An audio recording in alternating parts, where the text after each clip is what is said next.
You know, Capone used to have a pretty good scam going in Chicago. He'd have his agents drop by and see local merchants and tell them, you know, you really ought to have window breakage insurance. And the merchants would say, window breakage insurance? What do we need window breakage insurance for? We haven't had any broken windows around here in 20 years. And lo and behold, that night, all their windows would be broken out. And then Capone's man would show up again and he'd say, hey, look, I told you yesterday you need window breakage insurance. If you paid your premiums, then we could protect you against this type of terror. Yeah, terror. Let me ask you something. Are Capone's people back at it again? You know, we've got legislation pending in our Congress as of this recording, and they want to pass anti-terrorism legislation, which would severely restrict all of our rights and literally gut the Fourth Amendment and the Bill of Rights from our Constitution, all in the name of protecting us from terrorism. And we've never had terrorism until recently. Tell me, are Capone's people back at it again? Are they creating terror in order to foist on us a protection racket of some kind? We're living in an age of increasing suspicion of government activities.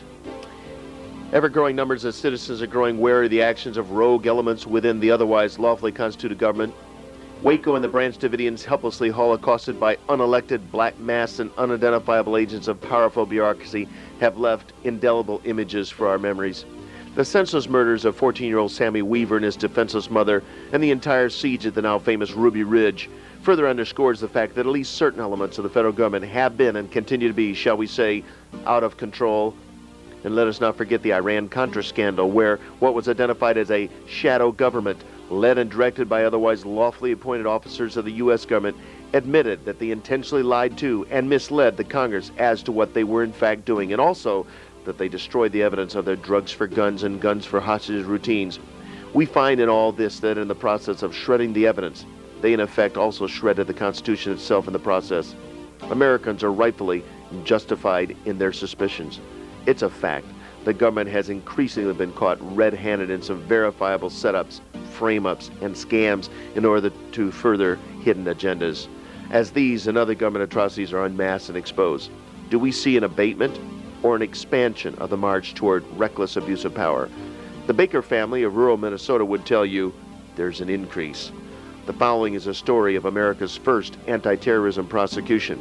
You have probably never heard anything about it, and in all likelihood, you would probably have never heard of Ruby Ridge either, had it not been for the extremity of the government's outrageous conduct and the resulting Senate investigations. You see, unfortunately, the examples of government abuse of power are not rare. They are really quite widespread. But publication and reporting of these abuses are not nearly as widespread. What follows could happen to you or someone you know. If you were outspoken and critical of government atrocities of any kind, or you simply get in the way of the wrong people, you could be ensnared into a prosecution like terror scam.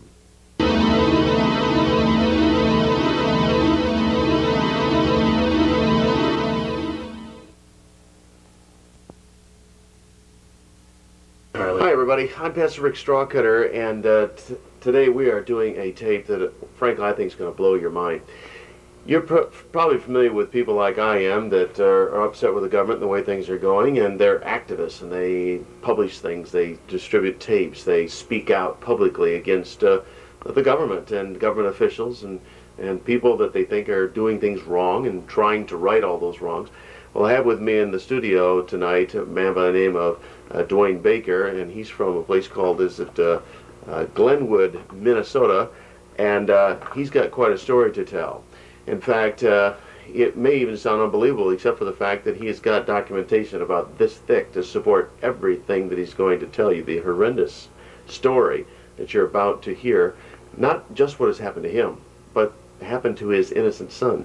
Because you see, it seems that in these last and evil days, that if the government wants to get you, sometimes they go after your loved ones and apply pressure there, and this seems to be what's happened to Dwane. They framed his son, set his son up in kind of getting two birds with one stone. Not only did they want to cause a lot of grief and aggravation for Dwane and his wife and his family and to stop him from his activist activities, but also it seems that the government has a strong desire to move forward something called terrorism legislation and new laws in order to control the people of the United States. The only problem is there's no terrorism. And so in order to get the bill moving, they needed to create some terrorism. And they chose Dwane's son to be set up on a charge of domestic terrorism. And what you're going to hear is just really almost unbelievable, but accept the fact it is true, is it not? Dwane Baker, welcome to our program tonight. And essentially what I've laid out, is that about where we're coming from? That's correct, Pastor Strawcutter. Well, just go ahead and maybe talk a little bit about yourself. How long have you been active as a patriot? I guess first off, I'd like to comment just a little bit on some of the comments you made, and that is we're talking about terrorism. And as I say, when you start exposing the real terrorists and start exposing the corruption in high places and expose the criminals in high places in our government and are able to document some of the crimes that they have committed, and you start distributing this information around the country, literally throughout the United States, which I've been doing for several years, they rightfully have a right to speak about terrorism. But the thing that really happens, they're the true terrorists, and when we start exposing them, it strikes sheer terror into their hearts. And that's when they turn around and really come after your family. I believe we've been monitored via FBI, any number of the other alphabet soup gangs for at least 6 or 7 years, very regularly. We've had helicopters hanging over our houses. We live in the country. We're about 9 miles out of the nearest town. And my son Douglas, who they did incarcerate and unlawfully charge, had a helicopter, a military helicopter. We don't know exactly what make it was, but it was a huge one, and they had all their landing lights on about 2:30 in the morning hanging over the top of his trailer house. He has a rubber roof stretched over the top to seal up the roof because the roof was getting bad, and that rubber roof was bouncing up and down about a foot in the air off the top of the trailer from the thrust. You're talking about 2:30 in the morning, a helicopter over your house? Absolutely, a military helicopter. A military? Well, that sounds like terrorism to me. Well, I would think it would be, but this, like I say, was about 2:30 in the morning, and he's 30 years old now, and these younger people, it takes them a little while to get the cobwebs out of their head when they hear these things happening. And when he first heard the roar, he thought probably a tornado, because it was in the summertime and we'd been having some bad weather. He realized right away, immediately, when he heard that thumping sound, that it was more than a tornado. So he jumped up and he grabbed his equipment, his cameras and so on, and he was going to open the door. He got the door open, he looked up, and that big thing was hanging. He estimated 30 to 40 feet maximum in the air over the top of his trailer house. Oh, did he actually get some pictures on No, he didn't get any pictures because it was dark, and they had their floodlights on, of course, and I imagine, like he said, if they'd had a little more elevation, it would light up probably 3 football fields like broad daylight. That's how bright those lights are under those things. And we've had several other flybys with 3 helicopters flying side by side. We had one go by our house one night in a severe thunderstorm. We could look out our dining room picture window, and we sit up on top of a small lake. So there's a cliff that drops off and goes down. And I looked straight out of the picture window, and this big chopper went right beside the window, probably 100 yards east of the window, heading north past my house. The next morning, I seen Douglas, and he lives a quarter of a mile down the road from me, and there's a huge hill between he and I, so he can't see my house because of the hill. I said, Doug, I said, did you see that helicopter last night about 10:30? He said, yeah. I said, well, man, where'd you see it? He said, one went right almost over the top of my trailer. Well, I said, then that would make 2 because one went on the east side of my house. He said, no, I couldn't see that one, but he said there was another one a quarter of a mile further west. So we had 3 of them that particular time, and I've got photos of them where they've circled our house. Fixed-wing aircraft have. So over a period of time, you really have you've been the recipient of a lot of government harassment. Absolutely. And you feel that this is in direct relation to your previous outspoken nonviolent political activity. Absolutely. Say it that way. Okay. You're the primary target of, I think we could fairly say, the government's displeasure. How did your son happen to get, in the snare of this thing? What actually came down? Well, to start with, we'll have to back up, and they were charged under the international, they're the first ones, my son was the first one to ever be charged under international law, under the Biological Terrorism Weapons Act. And it's statute... Feel free to go ahead and take any documents you've got there and just go ahead and lay them out, and let's talk about what's happened here. Okay, this is a copy of the statute itself. It's under Title 18, Section 175 of the United States Code. Okay. It's titled the Biological Weapons Statute. I'll just read for you the definition of the statute. Now, what you see on this document right here is all that is to that statute. The statute was never published in the Federal Register. It was never promulgated. Promulgated means published. It has to be published for 30 days in the Federal Register and then codified at law in the Code of Federal Regulations in order to become obligatory. In other words, do I understand that your son is the first person ever prosecuted under this thing? That's correct. Very first one. And you believe he was chosen to be prosecuted for what reason? Well, the reason my son got involved in this thing and got prosecuted, it was me that they really wanted. I was told by the federal public defender, who the government forced upon my son. He did not want him.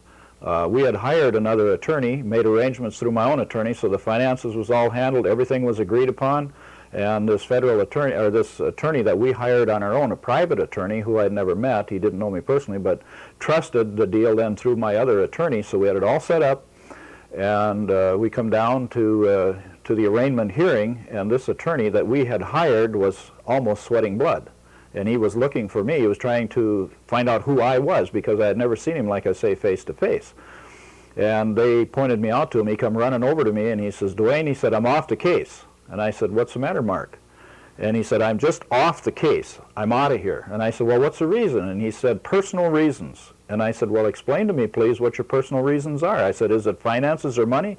He said, "Absolutely not." He said, the financing was handled. That's not a problem. It's personal reasons. And I said, "Mark, tell me what?" And he said, "No, I am not telling you anything." He said, "I'm out of here." And he took off, and as he was walking, or trotting away from me, he said, "I brought an attorney up here to represent your son. He is there. His name is Mr. Tilson. He's a government-appointed attorney." And he was gone. So and they knew immediately somebody had gotten to him. Oh, somebody got to the guy. He was scared to death. And so we had to proceed forward then at that time. You get caught off guard and you didn't know what to do, and it was just a pre-trial arraignment hearing. By the way, the government never does a probable cause hearing. They lead you to believe that a probable cause hearing is an arraignment hearing. It isn't an arraignment hearing. Well, then the attorney came in, and of course he was forced on him, and he entered a plea. And so that was the end of it. His plea was not guilty? That's correct. And that wasn't what we wanted to do, because once you plead into their jurisdiction, once you enter a plea, then you're on. It's a devil's kingdom. I mean, they got all the cards in their corner.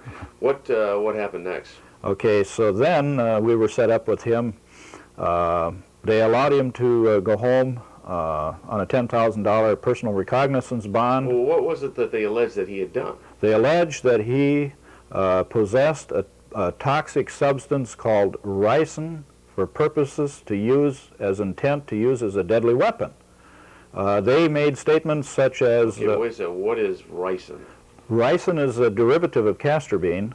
It's a byproduct of castor bean, and what I'm going to relate to you now was not knowledge that we had until after the trial. The FBI agent from West Virginia, Mr. Lynch, I believe his name was, he's supposed to be an expert in poisons and toxins and gases and all these types of things. What we learned was from him on the witness stand when he was under oath and testifying to the jury about this product called ricin. What it is, as I understood from him, it's a protein-type poisoning. You manufacture it from a castor bean. I don't know what the process is. You have to grind it, and then there's many other chemical procedures that you have to go through to come up with what you call ricin, which is a liquid. The Soviet agents, KGB agents, have used ricin, and it's very deadly, as I understand, from what they told me. But is there anything inherently illegal about possessing or making ricin? Absolutely not. As this statute will point out right here, this was not ricin. We need to clear that up, because all it was, that this powder that was planted in his house, was nothing more than a ground up castor bean, just a dry castor bean that was ground up. It was a powder. That was it. It was not brought into a poison stage, into the liquid stage called what ricin really is. But anyway, if it were ricin, here's the statute, Title 18, Section 175 of the United States Code. And right here in the definitions of this particular statute, it says, for purposes of this section, the term for use as a weapon does not include the development, production, transfer, acquisition, retention, or possession of any biological agent, toxin, or delivery system for peaceful purposes. Okay, so the statute even says just having it doesn't mean it. Absolutely not. So how did they try to show that there was some kind of intent involved to do something? Well, the media came through about 2 weeks before the trial. They started to publicize this thing on all the major television networks, and they stated, the FBI agent... They probably made this out to be the biggest show in town, didn't they? Well, more than the biggest show in town. They stated that my son and others had made statements that the police departments and the FBI had been referred that they intended to kill federal marshals, they intended to blow up federal courthouses, and this they intended to kill some deputy sheriffs, I guess, and all kinds of derogatory statements and slander and libel. And then 6 days prior to the trial, I have the Minneapolis Tribune, which is the area where the jury pool was selected from to hear this case. I do not have a copy of that Tribune with me tonight, but it was front page headlines, big headlines, that laid this all out, that this was what these people were guilty of. Then they also labeled us as tax protesters, posse comitatus, right-wing extremists. The paper was just full. It was front page stuff. 6 days prior to the trial. This sounds so much like the Gordon Call situation. Well, absolutely, and if you want to, I can refer you in there a little bit further. Gordon Call situation was tried on my son 3 years ago out in the country. We were probably 3 miles from a town, and this was a SWAT team set up, organized by our own local sheriff, which included deputy sheriffs from our county, deputy sheriffs from surrounding counties, Minnesota State Highway Patrol. In fact, I talked to the district director of the State Highway Patrol when we got into that siege. His name is Lieutenant Colonel Larson from St. Cloud, Minnesota. They set up a roadblock out in the country the morning that he was going to go to work. My son is a carpenter by trade. He is an excellent carpenter. He works a full-time job.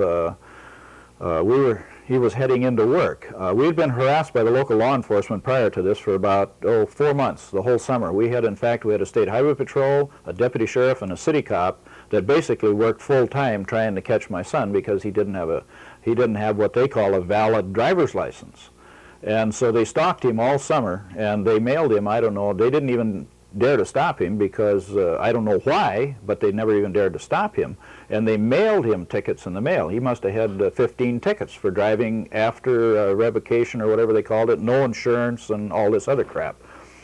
And so anyway, we got to the point where my statement to the county commissioners was, I called them up, I had told them about this all the time, and I said, my son is not going to be required to have a driver's license to go to work to provide the necessary essential things that a husband and a father has to provide for his family.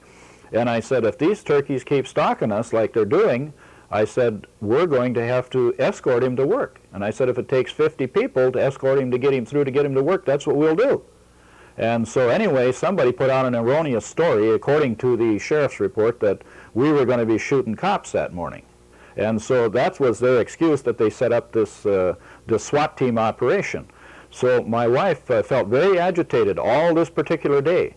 And we hadn't had any confrontations with the law enforcement there for quite a while. I would say 6 to 8 weeks, so things we thought were going pretty smooth. And my wife, that particular day, she was walking around the house. She'd break down and cry. She just felt terribly depressed, and she couldn't understand what was going on with her. And she sat down by our kitchen table that evening. She's a very spiritually sensitive person. Very spiritual. She's the prayer warrior of the family. And she just sat down by our meager little kitchen table that night about 10 o'clock, and she says, Lord, show me what's going on in my life. Why am I feeling this way? And she said, it wasn't words spoke out, but it was a very clear message came right into her mind. and said, Douglas cannot drive to work alone tomorrow morning. They have a trap set for him, and he will not come home alive. And man, she jumped up, and just like a load was lifted off her, and she come running into me. I was watching the 10 o'clock news, and she said, Dwane, I know why I've been feeling the way I've been feeling. And I said, what's the problem? And she said, Yahweh just told me that Doug cannot drive to work tomorrow morning. There's a trap set, and he won't come home alive. She said, you get over there and tell him, because Douglas didn't have a phone, and he lived a quarter-mile down the road from me with his family. And I says, okay, I'll run over there. And I did. I went over there, and I said, Doug, I'm going to pick you up tomorrow morning. Do not leave. I will take you to work. Well, why? He says, I'm a big boy. I can go to work. I said, I know you can, but I said, your mother had a strong message tonight from Yahweh that they've got a trap set for you. And I said, I will pick you up, Douglas. I'll be here. Okay, he said. So I picked him up, and lo and behold, we got about 3 miles south of the town, out in the country, where he was working, doing a carpenter job, completely remodeling a cafe and gas station. And we broke over the hill. It was about, the sun was just coming up. We just broke over the hill, and I looked down about a half a mile, and I said, Doug, and I pointed up, and I said, he doesn't lie, does he? There the turkeys are. And there they were. There was the first car, was our deputy sheriff, and he was now our sheriff, one of the biggest criminals that's ever lived in Pope County, by the way. He was sitting there, and he had a police officer, a city police officer from another town sitting in his car with him. And boy, I'll tell you, I was fuming, I was boiling, and I just wheeled right up alongside him within 2 inches of that car, and we went around and around. And I set him in his place, the master-servant role and all this, but these guys are very arrogant and very grandiose when they've got probably 50 SWAT team operators sitting around there with high-powered rifles. There was a country school that sat, It sounds like they were set up for a real firefight. Absolutely. They were probably hoping that you would pull a gun or something. Absolutely. They were setting up all night, we found out from people in town. That was a full night setup. And we looked up the hill, an eighth of a mile probably, from the first stop point where we pulled up to the deputy's car.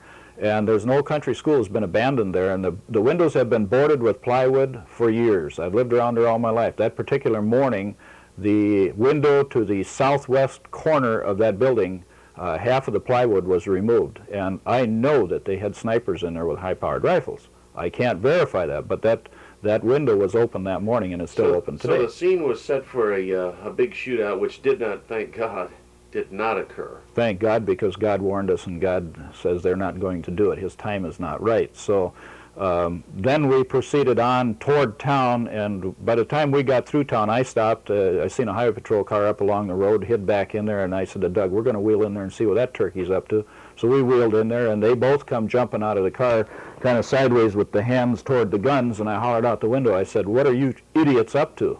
And he kind of looked at me, and the older guy did, and anyway, I don't want to bore you with the details of it, but he kind of looked at me kind of strange, and he thought, man, you know, I've been told these, I know now that he had been told we were going to be killing cops, and here this guy's out here madder than a wet hen, and he's challenging us, and he's driving up to us. Well, let's face it, the newspaper and all the news have been dramatizing this thing and building it up, getting everybody into a frenzy to expect some kind of violence out of you people. I mean, if they're going to have terrorist legislation, don't they have to convince the people, I mean, get everybody convinced that, hey, there's these madmen running all over the country, they're going to kill cops, they're going to blow up buildings, they're going to poison people. They got to dramatize all this stuff in order to get the legislation passed. Isn't that about the essence of it? Absolutely. It's called Hegelian dialectics. Like William Hegel, he designed that technique, and that's create a problem, publicize it, come up with the solution. And the same people that come up with the solution are the same people that are hollering wolf, the government people. Well, there's not a few people today that believe that some kind of rogue elements within the government actually even blew up the Oklahoma City Federal Building in order to do the same thing. So what we're looking at in your story is kind of stage number one of kind of a series of stepping stones to get us to where we're at now, where the federal government wants to basically put us all in a prison camp and take over the country. I mean, am I being too hysterical when I say that?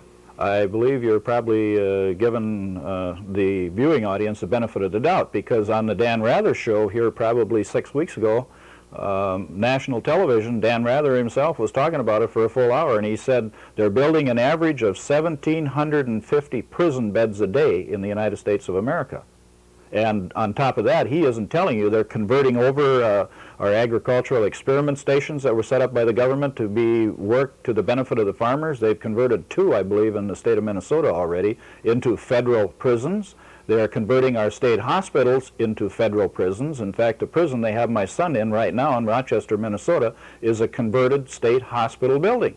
And they are intending now to convert the one in Wilmer, Minnesota, which is only probably 40 miles from my place, but the people have come up in an uproar because they'd lose too many jobs. But the federal government will come in there and they'll grease them and they'll say, well, we'll convert this to a minimum security detention center and then all the employees will stay and maybe we'll even add a few and might build on. Well, then the sheep are going to accept it. The sheep are so lacking in knowledge that when it comes to the almighty dollar, it seems like they will approve anything. Okay, well, let's get back to your son and talk about. I mean, we've got the picture here where, number one, you're a real rabble-rouser. You publish things, you distribute videotapes, audio tapes. You're an educator. I mean, you've been doing this for 15 years, and where you see wrongs, you want them righted. I mean, this is a government of, for, and by the people, and you're just exercising your God-given, constitutionally protected rights to speak out and peaceably assemble. And unfortunately, we've got a government situation today that does not want that, and they seem to be doing everything they can to shred the Constitution and to get rid of people like you. And so they target your son. This is the way it looks to me.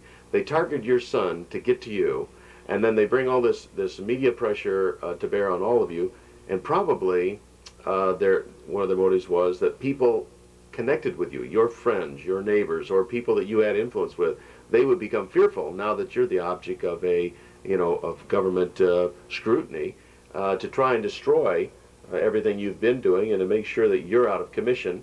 And the way to do it is to go for your son. I mean, that had to cause a lot of pain to know that your son was basically suffering because of your previous conduct, and your conduct was not illegal or unlawful, just being a good, patriotic American. How'd you feel when they targeted your son? I had many different emotions that I experienced, and I still do today. I felt a lot of anger. I felt a lot of hatred. I felt a lot of rage. I'm working through that area of it right now because I realize that these are things that we're going to encounter in the latter days, and those of us that are willing to take a stand, Jesus said, since the world hated me before it knew me, naturally it'll hate you. They persecuted me, they'll persecute you. And so we have to take a look at the blessing side of this too, and we have to consider it a real blessing that Yeshua has chosen us, and we're being persecuted if it's done in His name's sake.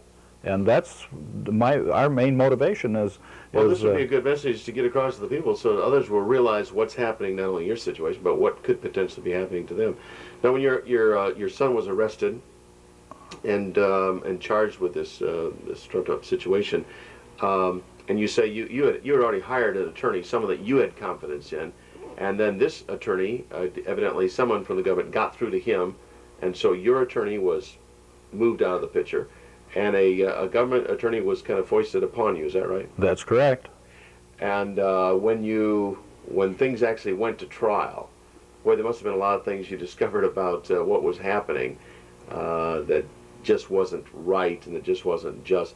Did you feel like that the evidence was doctored and trumped up? Did people seem to lie on the witness stand? Well, there wasn't anybody on the witness stand. There was no witnesses that came and testified against him. There was no evidence entered into the record, and there was no testimony. Your son was convicted of a crime with no evidence? That's right. He's got on the pre-sentence investigation report.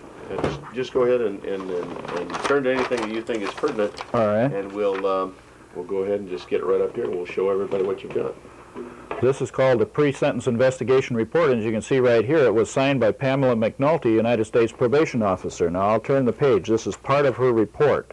I'm not going to cover it. This right here on point 16, right here, I have highlighted. Right. This is her words. No person was ever injured as a result of the ricin being used during the trial. There was no testimony indicating that either Douglas Baker or Leroy Wheeler, who was a participant that they co-conspired him with, had ever verbally threatened any individual with the toxic substance.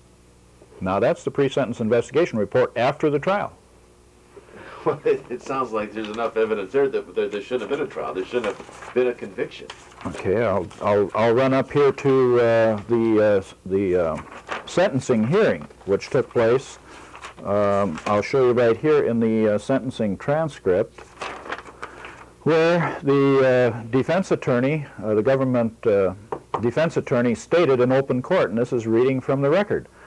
Okay, on point 10 of the transcript, the behavior involved in the evidence you heard in the case on the part of Mr. Baker basically is a possessory situation. He possessed it. Now, when you see back on the statute, it says it's not a crime to possess. There's no witness who came here and testified that he was involved in the manufacture. There's no witness who came and testified he was involved in any discussion concerning use. There was no witness who came and testified he ever hurt anybody with the substance or any other substance, or that he ever planned to, or that he ever planned to help anybody use the substance. This is the court transcript. This is out of the record. Yeah, that was Doug's. This was before a jury? This was at, no, there's no jury at the sentencing hearing. This is 2 months probably after he was found guilty by the jury. Then they bring you forth and have a sentencing. Okay, but there was this type of testimony at the trial. There wasn't any. I just read that. Yeah, but there had to be a trial where the conviction took place, right? That's right. That was prior to this. Okay, but at the trial, yeah, as you say, there were no witnesses no who testimony. Testified that this happened, that happened, that the... It's hard for me to understand how there could have ever been a conviction. Was there a jury? Well, when you go back to the St. Paul Pioneer Press and the major media TV networks, what the crap they put on there, the lies and the libel and slander and defamation of character, false accusations they made, they wouldn't have had to have a jury trial, no, because the jury all saw this stuff and read it in the paper, and I'm sure when they come in and they seated the jury, I can certainly understand that. Well, all right. So they select the juries now. They use computers and they profile the jurors before they come in. And they usually select, on Doug's case, 10 people were either married to, had very close relatives who were either police officers or people employed by the federal government. And his attorney didn't do anything to get these people off the jury? He didn't dare. They had to get this conviction in order to get the first part of the anti-terrorism legislation passed in Washington, D.C. And that's exactly what happened. Shortly after the trial, I believe it was within 2 to 3 weeks, Congress went ahead and signed that into law. That bill had been laying dormant for 4 or 5 years. Congress wasn't going to do a thing with it, so the people in Washington, D.C., the president or whoever, decided we've got to get some terrorism going in this country and publicize it real well, no matter how we do it, and get this legislation off. So they needed a crime, so-called. That's correct. They needed somebody to set up the crime. They needed a controlled prosecution. They needed a controlled defense. They needed a controlled jury. That's right. In order to get the conviction, and then on to Congress. That's right. Get this rolling. Is that right? That's right. And it wasn't long after that, and they passed the first part of the terrorist legislation. And now they're working on the second part of it, and if they get this one passed, that has nothing to do with terrorism, and it has nothing to do with protecting the people. What it will do, it'll do away with the Posse Comitatus Act, which protects we, the people in this country, from them using the military against us at any time. And it'll do away with your Fourth Amendment to the Constitution, your Fifth Amendment. They'll be able to break into your house without any warrants, without any warning or anything else. That's what the purpose is behind it, because their main motive right now at this point is to go in and disarm the American people. And they know who's got guns and they know who's got weapons, and they'll use this terrorism bill to give them the go-ahead and the green light to go in there and give them the authority to do it. You know, Dwane, I hope that the people that are watching this can see the progression of events from Ruby Ridge to Waco, your son, the bombing of the Oklahoma federal building, and it's just a stepping stone in all of this. I mean, none of this could occur without the heavy hand of federal government agents pushing all this forward and creating these crimes, creating the incidents that that result in all this press and news media coverage. That's correct. Let's see here. All right, Dwane, what are we looking at right here? Okay, this is a document, as you can see right up here, from the Federal Public Defender's Office in the Federal Courthouse in Minneapolis, Minnesota, to myself, Dwane Baker, dated October 31, 1995. I will turn the page now and I will show you. This is a letter from him to me. Right up here at the top of the paragraph, he's stating, I wrote this gentleman a letter first, and he's responding to me. He says, later on in the paragraph, you quote me on a couple of subjects. There is no doubt that I said, believed, and still believe that the government had some interest in pursuing you rather than your son. And I also believe that they have very little evidence with which to make a case against you. I also believe in your right to hold the views you do about the nature of the government, and some of which I might even share. That's a letter from the public defender. He's telling us straight out that it was me they wanted. Last fall... I'll tell you, a lot of views that you have, I think a lot of Americans share. I mean, there's a growing number, we're talking about millions and millions of people today, who strongly question virtually every move the government's making, particularly in the light of people like Janet Reno and President Clinton. Okay, what have we got coming up next year? Okay, this is a document that is supposedly an affidavit of Daniel E. Lund. He is the FBI agent who was in charge of prosecuting this case. As you notice up here in the corner, this is a certified true and correct copy, certified by the Clerk of Court and the Federal Court in Minneapolis, Minnesota. Okay. I'm going to flip the page. There was 13 pages to this so-called sham affidavit. Number 1 up here does not meet the criteria of an affidavit. Nobody stated they're competent to testify. No one stated they had first-hand knowledge. The whole affidavit is based on hearsay upon double hearsay. That is not an affidavit, because an affidavit has to have first-hand knowledge and fact. Now take a look at this. Right down here, you will see. This is the way the affidavit is filed in. There is no date in here. It's blank. The affiant, who was the agent, signature. Never signed it. There is no jurat, which is the notary stamp on here, and there's no signature of the notary, and there's no signature of the federal judge, J. Earl Cudd. This is the way it's filed in, and they filed this in as an affidavit. That's perjury. But that's the way the government operates. They really don't care how shabby the paperwork is, and they're not that intelligent, these people, and they don't care because... This is incredible. I mean, this is... People who see this have got to be shaking their heads. Well, I would think they would, because the government is of the impression that they have the power, they have the financial resources. By the way, they've drained me of about $75,000. I mean, the scary thing is, this could happen to anybody. It's happening to a lot of people, as we're finding out with my son in prison down there now. He's telling us, I would say that 60% of the people incarcerated in the federal prisons today do not belong in prison. They are not criminals. They may have committed some minor infractions, but they're not federal infractions either. And I think another thing that people need to understand is the federal government has stepped way over its authority. The federal government has jurisdiction on the District of Columbia, which is 10 square miles. And also on military bases or federal post offices where they own the land. That's all the jurisdiction they have. Well, let's face it, whatever happened to states' rights? I mean, most crimes should be handled within the state. They should be handled by your county sheriff. And again, this is another area where you won't have too much trouble, Dwane, getting people to believe that the federal government oversteps its boundaries and is doing it a lot. And I'll tell you, I'm afraid this tape probably is going to scare a lot of people. Well, I mean, because obviously you've got this trouble going for you, and you've supported with this document here because of your previous outspoken political, nonviolent activity, simply criticizing government, and people like you and others across this great country that have been doing this, people who really do know the score. And obviously you can't use 2020, and you can't use you know, the national news media, or can you? Have you approached the national news media to try and get them to cooperate and do any stories here? Yes, we have. We've had the national media. We've had WCCO television out of Washington out at our farm. We've had NBC television out to our farm. They have spent 3 days, or 3/4 of a day, both of them out there doing interviews, talking to people around the neighborhood.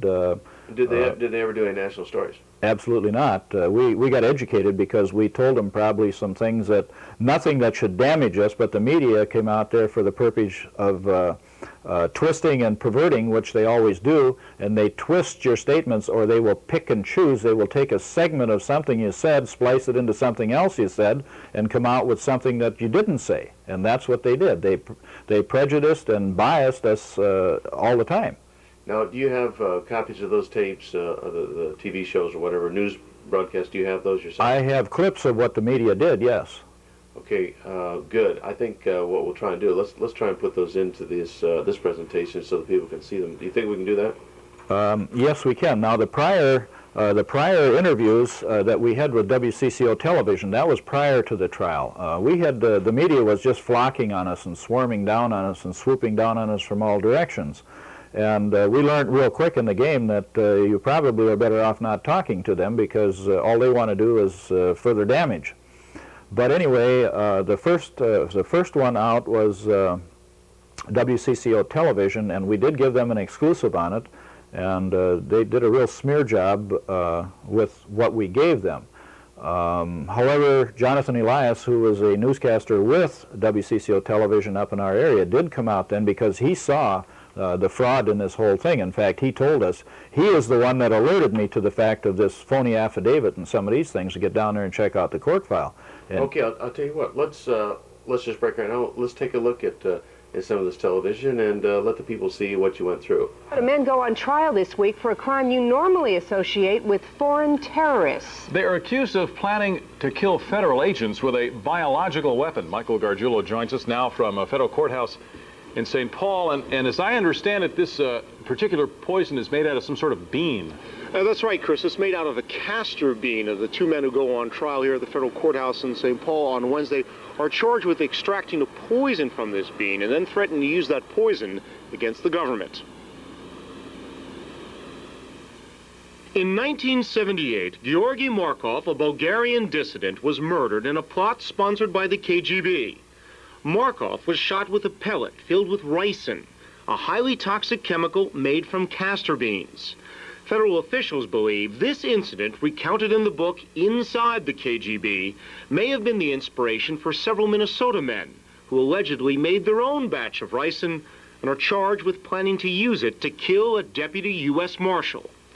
An FBI affidavit states 55-year-old Leroy Wheeler of Alexandria, seen here, and 29-year-old Doug Baker of Sedan are part of a tax protest group known as the Patriots Council, which advocates people's rights. In a telephone interview today, Baker's father, Dwane, denied the connection and its implications. I have no idea what the Patriots Council is. We're a peaceful bunch of people. We don't run around carrying guns and all this stuff like they claim we do. In May of 1992, Colette Baker reported to police that her husband, Doug, had a poison that could kill in 20 minutes. Police say she left a sample of the poison, which turned out to be ricin, and a note, which read in part, "Doug, be careful. The slightest contact will kill you." It was signed "Good Hunting," with a P.S., "Destroy this note." Wheeler and Baker were finally arrested this August. Baker's father insists the government has no case. Everything that's been stated in these things by the federal government and by the sheriff's department are lies. And we can prove it. They will have that chance on Wednesday when the trial begins. The affidavit further states that threats were made against the deputy U.S. Marshal by one of the men in this group known as the Patriots Council. And once again, Baker denies any sort of knowledge of this group, Baker's father, Dwane Baker. Chris and Angela? Well, this sounds so bizarre. How are they going to deliver this poison? It does sound bizarre. Basically, what happens with the ricin is apparently it can be spread like on a doorknob or a door handle, and just by coming into contact with it, that could prove fatal. And of course, it would also prove untraceable because you could just spread it on there and it dissolves quickly. Back to you. Unbelievable. Thank you very much, Mike. Of federal agents. Leroy Wheeler of Alexandria, shown here, and Douglas Baker of Sedan were both arrested last August for possession of a high-tech biological poison called ricin. Both are members of a tax protest group known as the Patriots Council. Now, when the story first broke last week, Douglas County Sheriff's Department supplied KSAX with a picture of a person named Douglas Baker. That picture was of another man named Douglas Baker, and we apologize to him and his family. Hero Leroy Wheeler of Alexandria are charged with making the poison called ricin and threatening to use it to kill a deputy U.S. Marshal. They are reputed to be associated with a tax protest group known as the Patriots Council. Our Alexandria area men. Testimony began yesterday in federal court in St. Paul. An FBI informant says he never saw this man, Leroy Wheeler, with the deadly poison called ricin. Wheeler and Douglas Baker of Sedan are believed to be radical tax protesters. They allegedly plan to kill a U.S. Marshal, an IRS agent, and local deputies. The informant also stated he had never seen Baker before. Rather, he talked at length about two other men he spoke with about their plans for the chemical. Neither of those men have been indicted. Maybe we better hear that one more time. He had never seen Baker before. Rather, he talked at length about two other men he spoke with about their plans for the chemical. Neither of those men have been indicted. And yesterday, jurors were left wondering if the right men were on trial. An FBI informant said he never saw Leroy Wheeler of Alexandria with the deadly poison called ricin. Wheeler and Douglas Baker of Sedan are both believed to be radical tax protesters. They were arrested for allegedly planning to kill federal agents. Now, the witness also testified yesterday that he had never seen Baker before. Instead, he talked about two other men who have not been arrested. Who are these other two guys? That's what I'd like to know. Deadly poison known as ricin. Authorities believe Douglas Baker and Leroy Wheeler intended to use that toxin as a weapon against federal agents. They're the first suspects ever charged under a new anti-terrorism law against the use of biological weapons. According to court records, they're members of an Alexandria, Minnesota group known as the Patriots Council, a group described by authorities as tax protesters. But tonight at 10, in an exclusive report, Jonathan Elias talks with those men who say they were framed. Are they terrorists or just plain terrified? We'll have that story in Dimension coming up tonight at 10. Possessing a deadly toxin today, a federal jury found them guilty. The two men are the first ever convicted under the Federal Anti-Terrorism Act of 1989. Our Jonathan Elias broke this story. He joins us now with more on it. Jonathan? Well, Cindy, the men were convicted of possessing ricin. It's a poison so deadly that it can kill on contact, and so dangerous that the government considers it a biological weapon. FBI records contain allegations that 29-year-old Douglas Baker of Sedan and 55-year-old Leroy Wheeler of Alexandria were tax protesters at war with the government. And prosecutors said that the two men planned to use the poison to kill federal agents. The jury was instructed that in order to find both men guilty, they would have to find beyond a reasonable doubt that they intended to use it as a weapon. And obviously, 12 jurors found beyond a reasonable doubt that they did intend to use it as a weapon. Now, during the trial, the jury never heard from Wheeler or Baker, but I did. In an exclusive interview, the two convicted men tell 4 News that there is a lot more to this story and that they are innocent. We'll hear their version of events tonight at 10 in Dimension. And we'll tell you how they were caught and take you to the place where the ricin was found. Cindy? Well, Jonathan, what can you tell us about what it was like to be with them and sit down and talk with them? Well, you really do get the strong impression that we're not talking about public enemy number 1, and that the story that they have to tell about the circumstances surrounding the ricin is certainly compelling. And we'll cover all of that tonight in Dimension. All right, we'll be watching. Thanks a lot, Jonathan. Don? We have some quick updates to 3 stories we've been following. Today, authorities in Texas released a composite sketch of the man they say abducted Tracy McBride.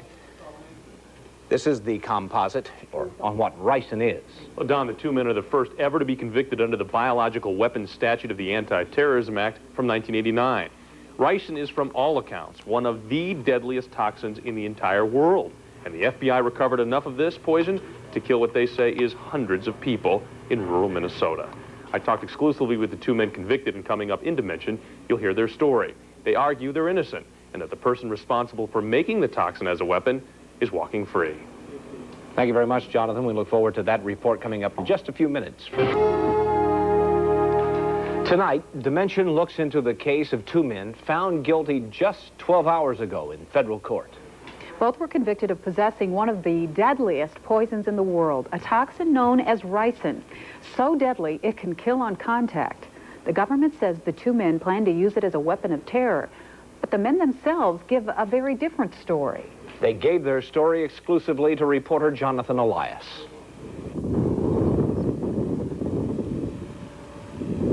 Sedan, Minnesota.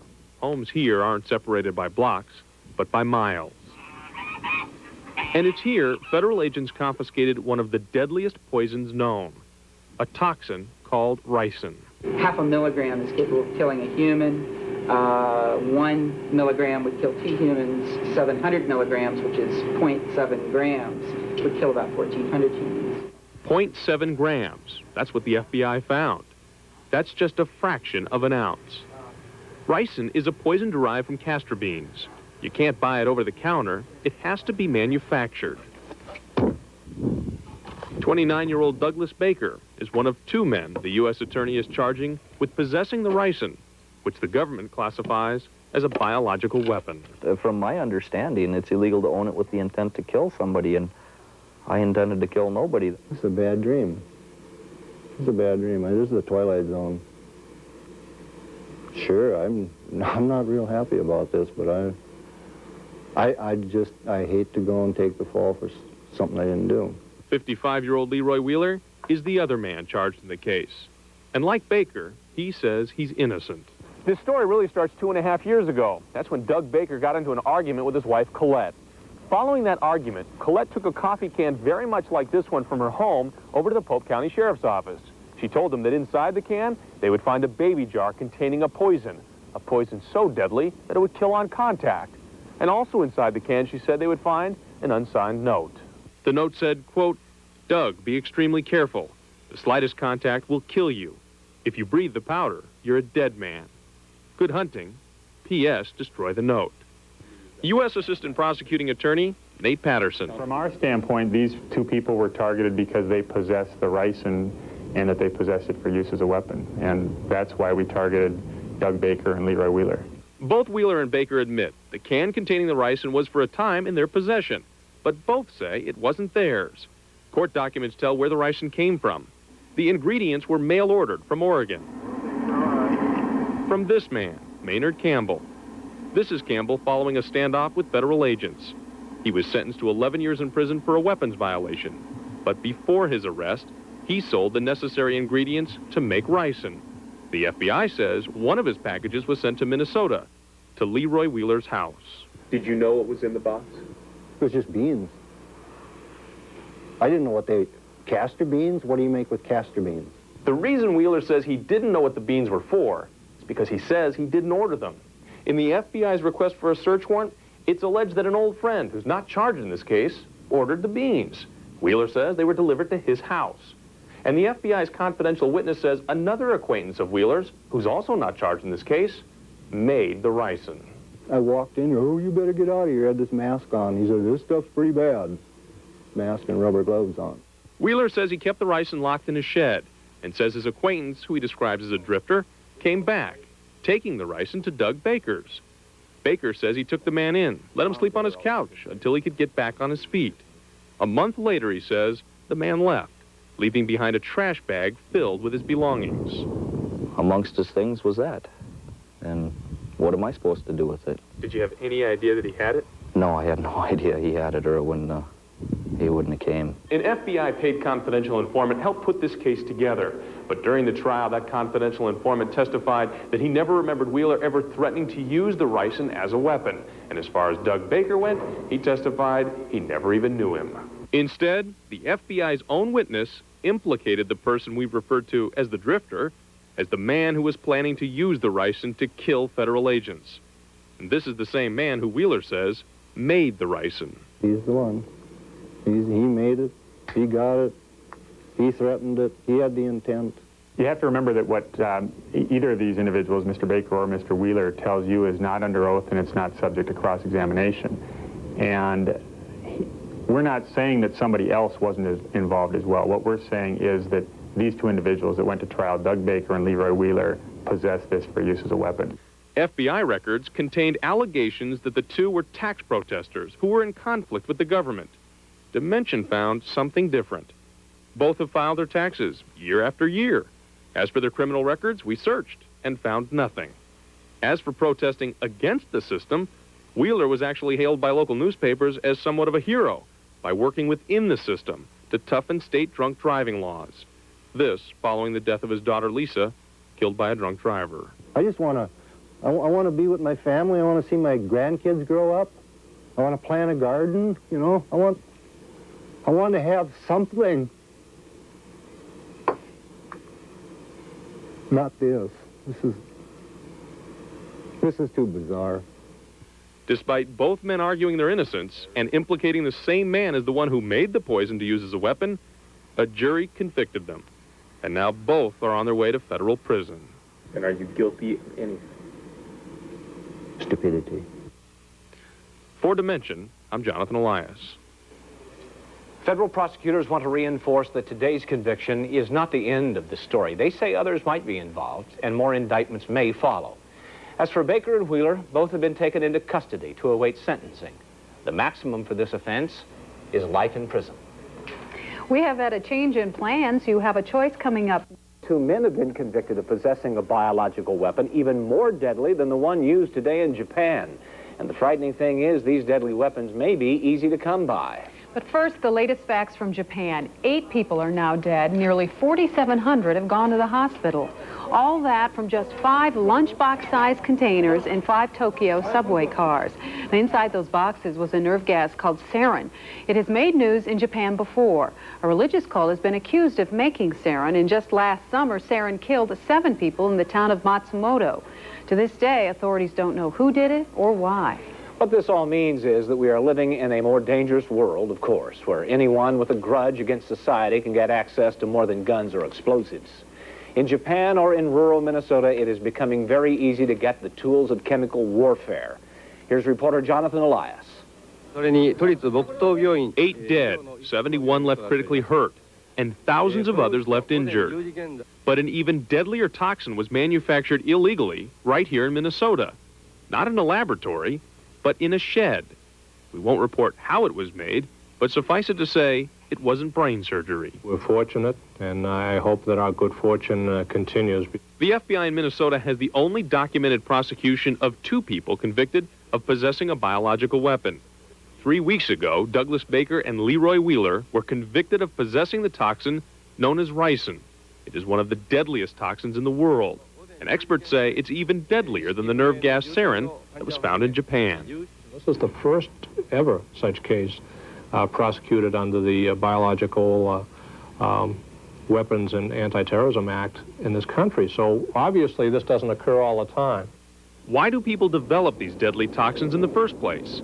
One answer is here at the University of Minnesota.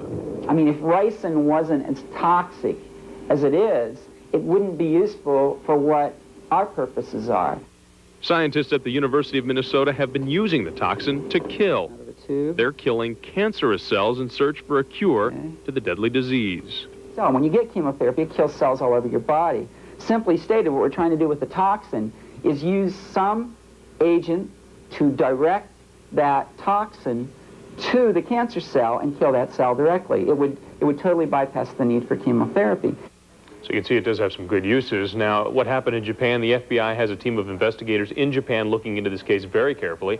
They're doing this in hopes of learning more about what happened here, actually there, to prevent it from ever happening here. And Don, the FBI says if they get a case involving chemical or biological weapons, they make that case a top priority. Jonathan, tell us again about these 2 individuals in Minnesota convicted of having the ricin. They were tied into some kind of group, weren't they? Apparently they were tied to a protest group. The FBI said that they were tied to a protest group here in Minnesota, but apparently they had ordered the goods to manufacture the ricin from a right-wing supremacist group out in Oregon. All right. That's Jonathan Elias reporting. Thank you very much, Jonathan. Yep. Okay, now you folks have just seen a smidgeling here of what the media and the government has put my family through. Now I'd like to go on and say that I just did an interview on January 24th, 1996 with NBC News out of New York. Here is a cassette tape that I'm going to present to Pastor Strawcutter, and if anyone should want this video or a copy off of this tape, I'm sure Pastor Strawcutter would accommodate you if you want to hear what the interview took place.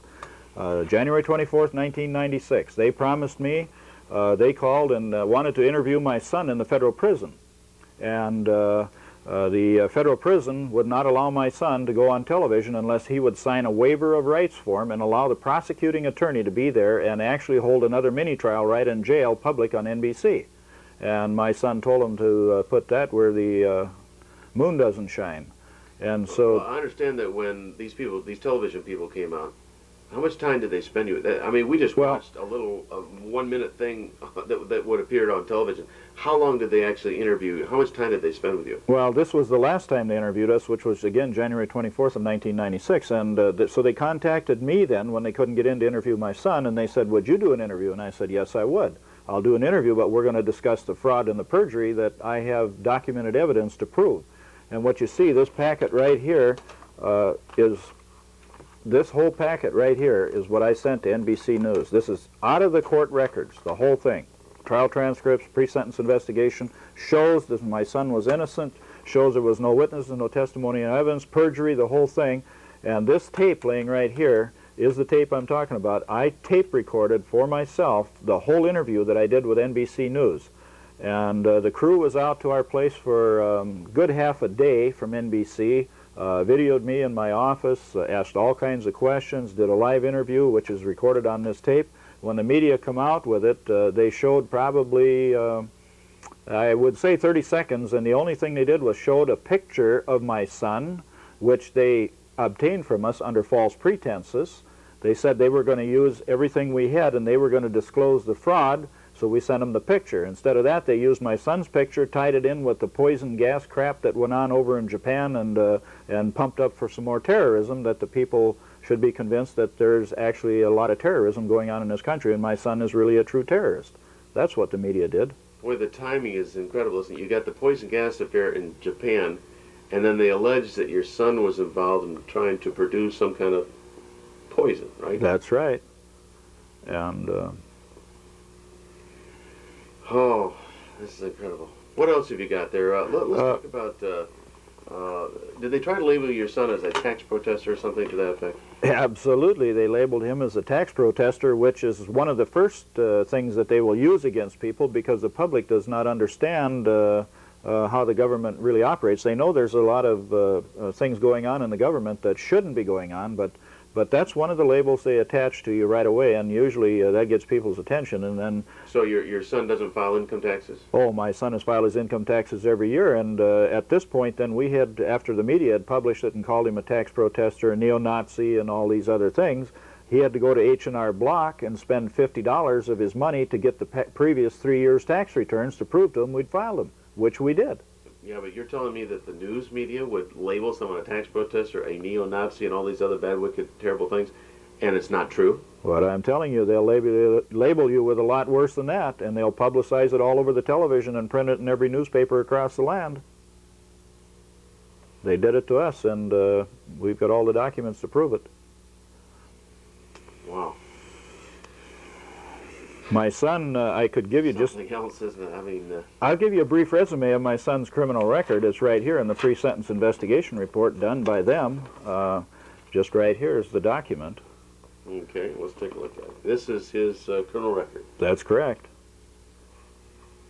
My son is 30 years old, just turned 30 years old. He's the father of 3 children. His little baby was 2 months old, and he's lost out on her 1 year of her life when they nabbed him on the job. And he's got a son that's 13 years old and a daughter that's 7 years old. My son is just an excellent father. He just loves his children to death, and he's always... Well, according to what we just looked at, your son has absolutely no criminal record. Right here. Here's his criminal record right here. Adult convictions, none. Juvenile convictions, none. He's got a misdemeanor here, driving after suspension in Pope County, Glenwood, Minnesota on 3/2 of 92. Goes on here, criminal history. Other criminal conduct, none. Pending charges, none. Now, he's clear.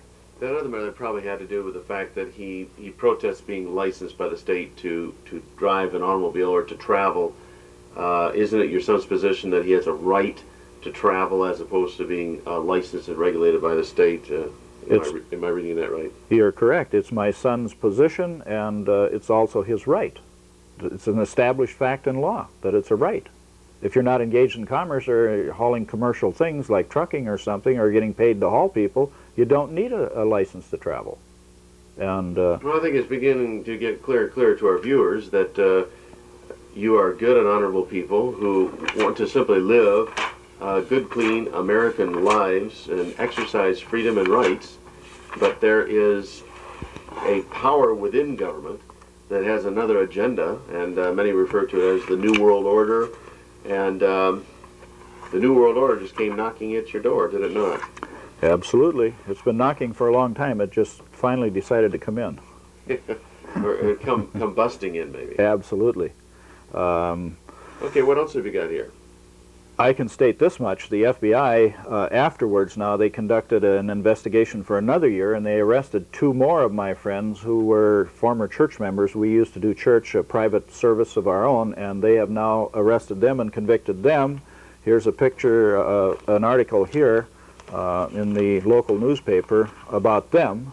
NBC News will feature Rice and Plot. Here's proof of the pudding right here in the newspaper that I was interviewed by NBC, and I'll read you the last paragraph down here. Monahan is the fellow that I worked with NBC out in New York. He said that an NBC News team has interviewed the father of Douglas Baker of Sedan, one of the 4 men convicted and was become known as the Rice and Plot. So that was the interview I just spoke of here on January 24th, and we got a picture on TV tied in with poison gas in Japan. That was it. So, it's incredible. But the media, of course, we've gotten educated quite well, and the reason they didn't air anything on what I gave them is because I stated that I would only discuss the fraud and the perjury, and that's what I did. I said the court records will stand to verify that you can go down and read yourself that there was no crime. Well, let me ask you something. You've been politically active for the last 15 years in studying the Constitution, educating other people to the Constitution of the United States, God's law, the Bible. That's correct. You've been doing that for 15 years. On looking back, knowing what you've gone through here with your son's, this setup, this plot, this conviction, he's going to spend 33 months in prison, all the hell on earth that you and your family have gone through. On looking back, would you change anything about your lifestyle? Would you have done anything differently? Are you sorry you've been an activist? What kind of impact has this had on your life? Absolutely not. In fact, looking back, there's not one thing that I would change, except that I probably would have worked harder and put more effort into it than I did, which I did for a few years almost full time, just making photocopies of documents that verified what was going on and sending out videos, making videos, copying cassette tapes, sending them all over the United States.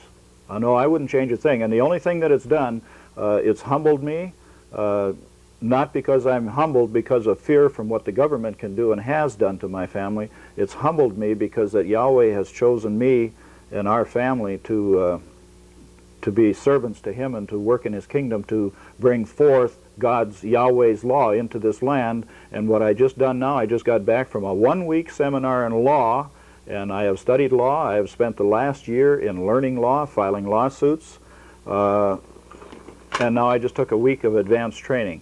And when I get back home... I imagine that the people who have perpetrated all this mess on you, they should be next in line to receive some lawsuits, shouldn't they? They're going to be next in line, and I'll tell you what, people out there, with what we have, I don't know at this point, I guess I don't feel free to want to divulge it, but pay attention to the news, and if they don't cover this, then we know something serious is wrong with the media, which we already know. But with the new evidence that we've uncovered, by the law, there's going to be judges and there's going to be attorneys who have committed perjury, who have violated their oaths of office and things like that, that are going to pay for what they did. Yahweh's law is going to apply to them, and they're not going to be able to squirm out of it. There is no way out of this one. And so whatever they do to me, it just makes me more determined. I had a neighbor who lives about 4 miles north of me. He's the hippie type to look at. He's a Christian man. He's a single man. He's a truck driver over the road. The FBI agents had been up to his house and told him that they offered him money to come and testify against me. They said, "We can use you. We could use a guy like you." He told them straight out, he says, "I'm not for sale." But they said, "We want." They actually approached him and said, "We will pay you to be a witness against Absolutely. He said, "I am not for sale." And they said, "Well, we need him. We want to get him." You've got a good neighbor like that, because I'll tell you, in this day and age, when people are approached by the feds, many of them wilt out of fear, and they're ready to comply with anything in order to get the heat off themselves. But what do we have to fear but fear itself? You see, that's what Yahweh said. And if we're walking with Him, I'm not saying I do a lot of things that are imperfect. I am a sinner too, and I do a lot of things that I'm sure he's probably not proud of that I do. But he's not ashamed to walk alongside me, and he walks with me, and they will never touch one hair on my head. My faith is that firm, they will never touch one hair on my head until the time is right, or if my mission is accomplished down here. How's your son doing now while he's being incarcerated? Well, it's tough because he's been ripped away from his family and so on, but my son is very strong. My son is a strong Christian. He has grown tremendously in the Lord. I've been educating him on the law within the prison. He's gotten some major feats accomplished down there. He got the refusal room shut down in the federal prison, and he wasn't too popular in there with the federal people for that, but he really doesn't care. And he has told them straight to their face. He's documented many things, and he says, boys, if you think you're going to scare me or force me into compliance, you got another thing coming, because it's not going to happen. And he says, I will get out of here one day. And he said, you violate my rights anymore or keep violating my rights, and I'll be back. You're going to see me in a court of law. And he's getting very good in the law. He's learning how to research using the law library, and he's doing very, very good. He's a strong man. Okay, now before the conclusion of this tape, are there any other documents or anything else that we can show the people that will help to, help them to understand your story and what's happened here? Yes. And that's a pretty thick document you have there, Dwane. Yes, it is. This document right here is what started out to be a writ of habeas corpus, which I, with the assistance of a couple of friends, since we studied law, have filed on behalf of my son. As you can see right here, petition for writ of habeas corpus. And I won't take you through the whole book, but all these documents, we did our memorandum in support. In fact, the federal clerk of court down there in Minneapolis at the courthouse said that it had been a long time since he'd ever seen paperwork put together as neatly and as well organized and as thorough as what we've put together. We stated the 5 points in the habeas corpus as to why they should come and show cause, as to why they should be holding him. Let me inject something here, and that is, I know a lot of people who represent themselves pro se, and quite frankly, the consistent thing that they are told by the appellate court clerks when they file appeals or when they file their motions, their briefs, the clerks of the courts tell these pro ses, I mean these non-attorneys, they tell them, you've done your work right. They say your filings are complete.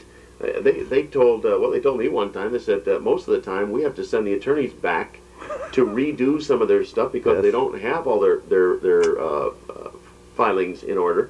And but the consistent thing that these pro ses that I'm familiar with, and that you're probably familiar with, is that they can read the court rules and they can put their act together and do it right. And these clerks are astounded when people represent themselves and actually do it right. And I think what I'm trying to say here is that, folks, if you think that you can't represent yourself, or that there's something mystical about law, and that you just got to have an attorney who is beholden to the judges and beholden to the government, it just ain't so. Wouldn't you agree with that? Absolutely, because you see, when you hire an attorney, you become a ward of the court, because the attorney is a ward of the court. He's an officer of the court. He's not a ward of the court, he's an officer of the court. And actually, it'll tell you right in the Corpus Juris Secundum, I believe section 9, if you open that in the legal books and the definitions, it tells you when you hire an attorney, you have declared yourself to be mentally incompetent. That's the very words that's in there. So now you are disabled. And what you've done is you've forfeited all your rights, you've surrendered, you waived all your rights, and the attorney can do whatever he wants to do with you, and he can speak on your behalf. If he wants to put you in the pokey, you're going. Okay, well, this is very informative. We want to follow this case, and if there's any other developments that come about, we want to be sure and get that before the people. Is there an address where they can reach you, get in touch with you if they wanted to get more information or correspond with you in some way? Absolutely. They can reach me at area code 612. Telephone is 278-3730. I also have a 24-hour online fax machine. The fax number is 612-278-3707. Okay, and if they wanted to write to you, where would they write? Care of Route 1, Box 54, Sedan, S-E-D-A-N, comma, Minnesota. Domestic zip is 56380. I have one more document here I would just like to show you just a little bit of the fraud involved in the habeas corpus, how our judges will actually outright lie and deceive. This is an order directing respondent to show cause why writ of habeas corpus should not be granted. I filed the habeas corpus on the 23rd of May. This is the 26th of May. This is the order issued back to me, to the respondent from Magistrate Judge Lebedoff. To date, this order has never been enforced. The judge has never made it mandatory that the respondent respond. Some of the things he said in here, that they have to file certified copies of such as the following material issues raised by the petitioner. Certified copies of the indictment, the plea, the judgment, trial record, etc., etc. Now, what happens, folks, if you or I get a show cause order to appear in court and fail to show? Your local sheriff is going to be out there real quick acting on behalf of the federal government, of which he has no authority to do. He's going to put the cuffs on you and you're going in, and you're going to stand in front of the judge, and he's going to hold you in contempt, and he's going to throw your bunnies in jail. This man here, who happens to be the respondent, is a sheriff, and when we're done with him, he's going down in flames, and so is Anoka County, because he's the one that was holding my son unlawfully.